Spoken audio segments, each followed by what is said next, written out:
Yeah, okay, yeah. Yeah.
Goedemorgen meneer Schoof. Goedemorgen.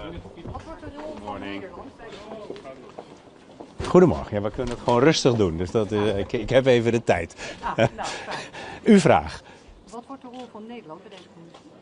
Ja, ik denk dat het belangrijk is sowieso dat we met deze conferentie hier ook echt de start geven voor de Claims Commission. Nederland heeft natuurlijk eerder al het damage register voor hun rekening genomen. En we zullen, en dat zal ik zo meteen ook bekendmaken, de Claims Commission gaan hosten in Nederland. Ja, hoe bijzonder is dat dat in Nederland komt? Er zijn daar risico's aan verbonden? Ja, het is natuurlijk bijzonder, maar ik denk dat dat ook weer duidelijk maakt dat we op alle manieren bereid zijn Oekraïne te supporten. En ik denk dat als er een oorlog is, zoals in dit geval in Oekraïne, en er wordt echt veel beschadigd, vernietigd, dan is het niet meer dan logisch dat er accountability is. En ik vind dat een heel mooi besluit dat Nederland dit nu kan gaan hosten. En vandaag met deze conferentie ook duidelijk kan maken dat er altijd accountability zal zijn. Er zijn nog wat problemen met de financiering. Landen moeten het eens worden. Eerst om Oekraïne te steunen, maar daarna om de claims te betalen. Hoeveel zorgen maakt u zich daarover? Nou, ik neem aan dat we daar ook in de Europese Unie aan het eind van de week een debat over hebben, naar aanleiding van de frozen assets. Dat is natuurlijk deels om Oekraïne te steunen in de strijd, zolang die strijd gevoerd moet worden, maar is ook bedoeld voor herstel en wederopbouw. Dus ik denk dat we met elkaar ook die verantwoordelijkheid uiteindelijk zullen nemen. Is er een risico voor Nederland aan verbonden dat de commissie hier terechtkomt? Nou, ik weet niet. Ik denk dat dit gewoon een commissie is die hier in Nederland zit. We zijn in Den Haag, stad van vrede en veiligheid. Daar hoort gewoon die claimscommissie bij. En het is goed dat we ook hier het strafhof hebben, het Vredespaleis hebben. Dus ik vind dat een mooie plek voor de claimscommissie om dat hier in Nederland te hebben. Ja. You are in the room with the peace talks in Berlin. Is this claims commission and reparations for damages part of these peace negotiations? No, it's not part of the peace negotiations. Of course, rebuilding Ukraine is. But we spoke yesterday about mainly about the security guarantees and about the fact that the US, Europe and Ukraine are on the same page, and we have very good guarantees for the security, and therefore Zelensky can have serious discussions with Putin. But then we have to see if Russia, if Putin really wants peace, and we will see that in the coming days. You said that the U.S. assurances were made Ukraine feel safe enough, or the EU feel safe enough? Yeah, I think it's important that those security guarantees are really strong, because that makes it possible for Ukraine to go into these talks. Because if you are not sure about security in the future, it's very difficult to have negotiations with the aggressor in your country. But now they can have those talks, and I think that's very important. Prime Minister, this conference is about reparations.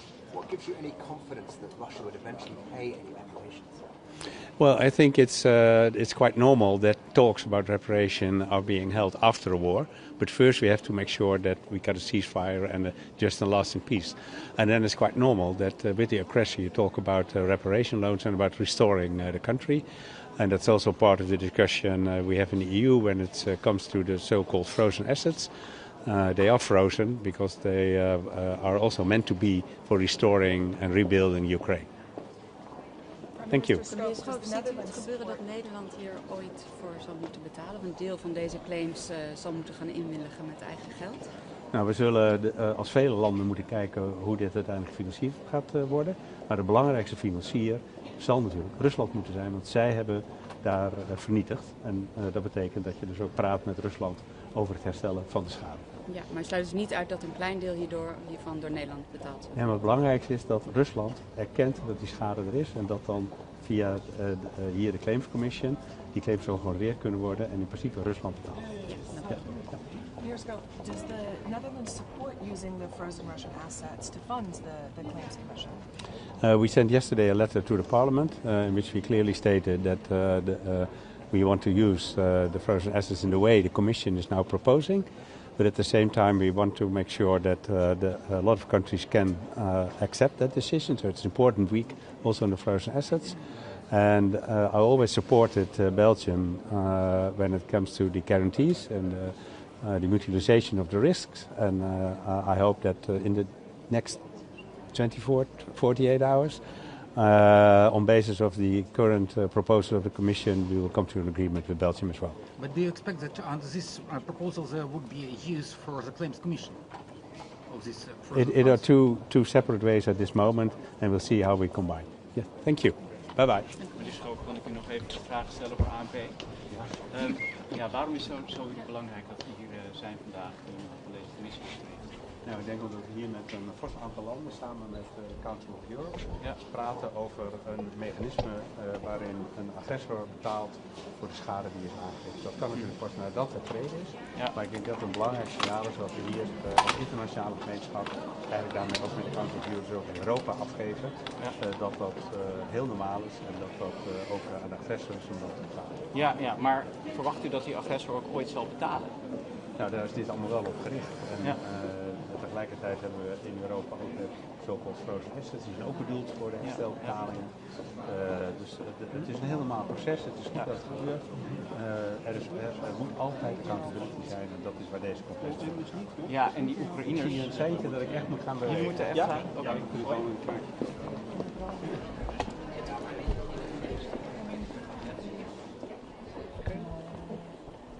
Hello, good morning everyone. Good morning, it's Michael McGrath, EU Commissioner for Democracy, Justice, the Rule of Law and Consumer Protection. Thrilled to be here today with my colleague, the HRVP, Kaja Kallas, to sign the convention on behalf of the European Union on the establishment of the International Claims Commission for Ukraine. This is a very significant milestone that is being achieved today. HRVP Kallas and I received the formal Council mandate from the European Union this morning to officially sign the Convention on behalf of the European Union. I want to commend all of those who have been involved in the work to get us to this point, principally the Council of Europe for their leadership in pulling together so many different stakeholders and actors in what is an enormous international effort to ensure that there is accountability and that there is justice. And from our point of view within the European Union, there can be no peace without justice, and there needs to be accountability for the Russian crimes in Ukraine, and there also needs to be reparations for the horrific damage and loss of life that has been caused, whether it be the death of civilians or soldiers, the damage to property, families who have had members who have endured very serious harm and injury, and of course we've had children who have been essentially abducted and brought to Russia, and other grievous harms caused to people, including too many incidents of sexual violence perpetrated against women in Ukraine. So fundamentally, today is about ensuring that we get the architecture in place, that there can ultimately be justice, accountability and reparations for the people of Ukraine, because that is an essential element in a just and lasting peace that we all are striving to achieve, coming up now to the 4th anniversary of the full-scale Russian invasion of Ukraine. There's a problem with the funding of the claims. Well, it's going in the future. And there is a unity in Europe about the funding. What is your point of view on this problem?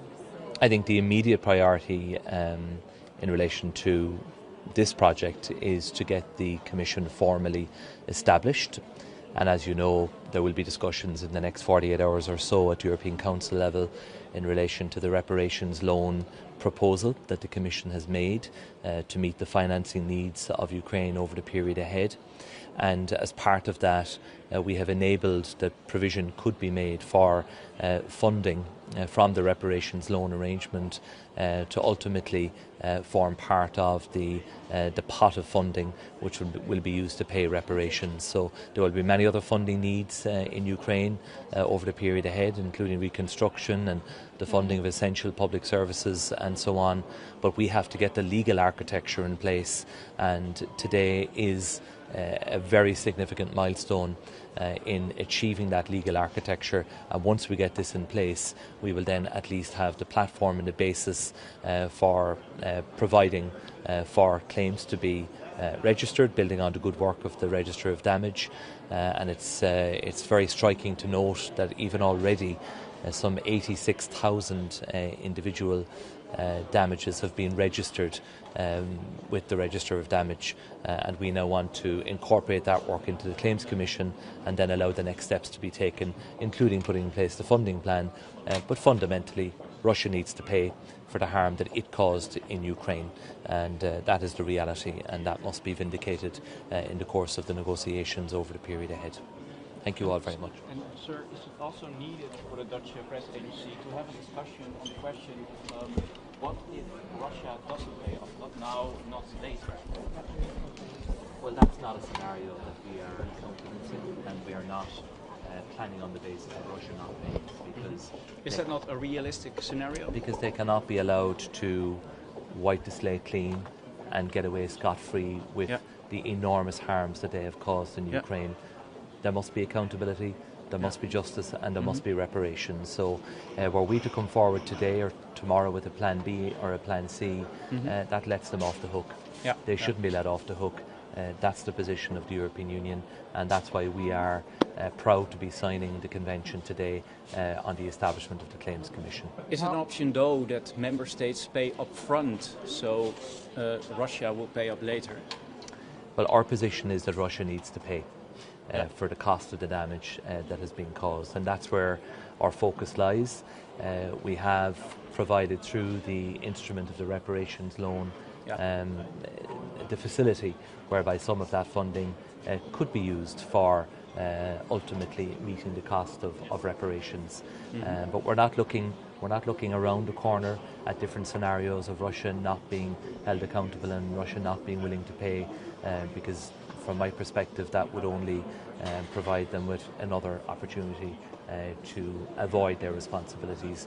They need to be held responsible for the loss of life, the damage to property, for the sexual violence that has been perpetrated on innocent victims in Ukraine. And today is about putting in place the legal architecture, and it's a very significant step, and we're delighted to be here to fully support it. But how will you force the Russians to pay? They have to admit guilt and say, okay, I'm going to pay now. Well, in accordance with international law, the obligations on Russia as the perpetrators of the harm and the damage is clear. And it will be for all of us who are invested in peace and security and in justice, and who recognise international law to ensure that the obligations under international law are fully vindicated. Those arguments do not have any value to the Russians. at this moment? Well, there are negotiations underway, and we do hope that those negotiations come to a successful conclusion, because above all else, we want to see an end to the Russian aggression. We want to see an end to the slaughter that has been happening, and to the loss of civilian life and the damage to property. And we are working with all of our international partners, including with the United States, in the achievement of that peace. But it needs to be a just and a lasting peace. And for it to be a just peace, there does need to be accountability. And this is part of that equation. Accountability, but also reparations in respect of the damage that has been caused. Thank you. Thank you.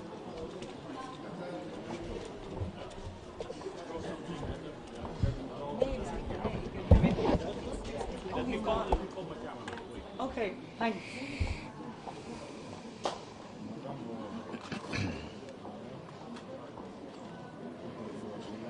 Thanks, Anthony.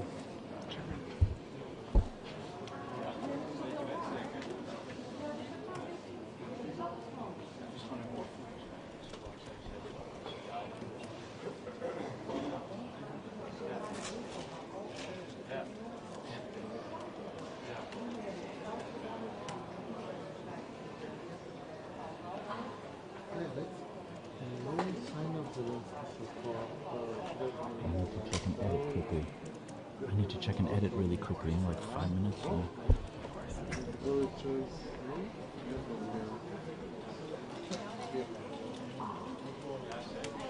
Okay.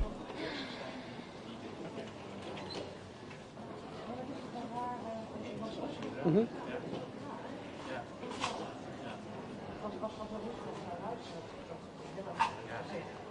Okay. Yeah.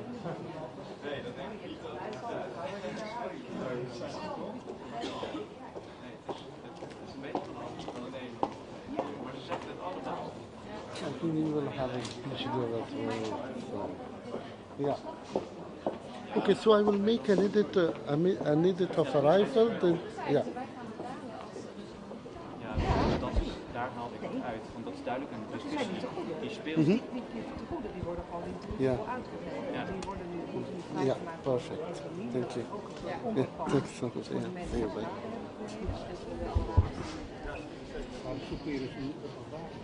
Ja, dus dan is er helemaal niks meer over, want ze geven het toen uit. Ik denk gewoon dat het heel gevoelig ligt, dat het achtergrond speelt en dat is de discussie. Ja.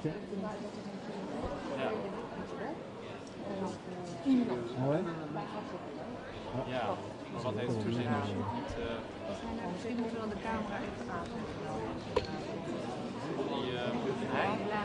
Ja, dat is volgens mij van de commissaris, maar er zijn er zoveel dat ik zelf ook nog even maar ik heb een foto van vandaag. Ja, ik ook. Ja. Veel commissarisnummers ook nog. Met z'n allen 27 kennen, 60. Ja, nee. Het is niet anders. Zo een beetje pers. Oké. Normaal. Ja. Nee, inderdaad. Nee, dat zal ik nooit helemaal wennen, maar ja, het hoort erbij. Ja.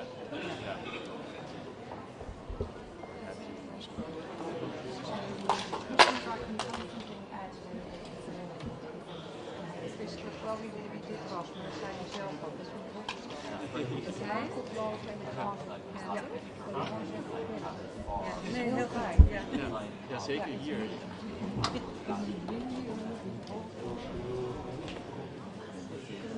De laatste dag toen ik was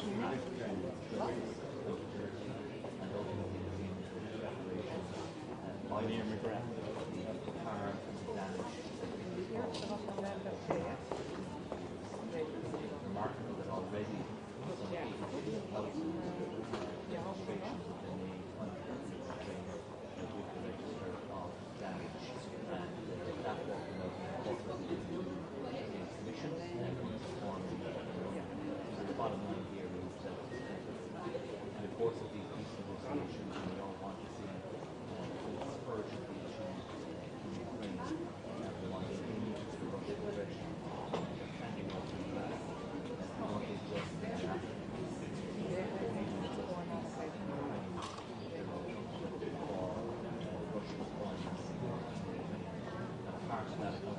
there's